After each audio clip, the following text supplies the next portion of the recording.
चीज लाजवाब। अच्छा। हर कोई पढ़ना चाहे तुझको, हर ऐसी हो किताब।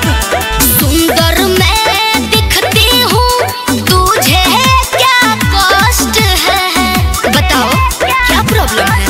अरे कोठे ऊपर कोठरी, कोठरी तेरा मस्त है। अरे कोठे ऊपर कोठरी, कोठरी तेरा मस्त है। जबरदस्त तेरी जवानी भी जबरदस्त है। तू भी जबरदस्त, तेरी जवानी भी जबरदस्त है। अरे बबली क्या मार डालोगी क्या? बच के रहो।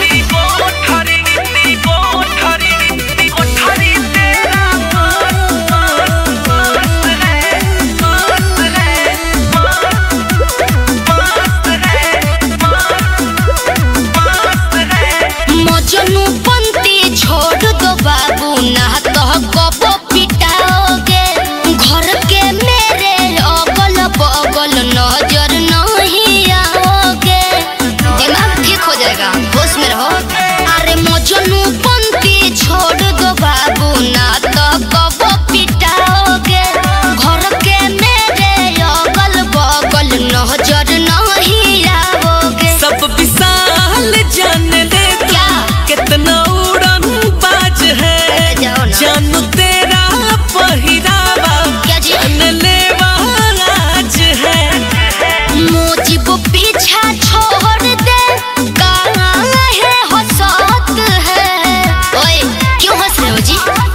अरे कोठे ऊपर कोठरी, कोठरी तेरा मस्त है। कोठे ऊपर कोठरी, कोठरी तेरा मस्त है। तू भी जबरदस्त, तेरी जवानी भी जबरदस्त है। तू भी जबरदस्त, तेरी हर जवानी भी जबरदस्त है। तो इसमें कहने वाली क्या बात? जबरदस्त है।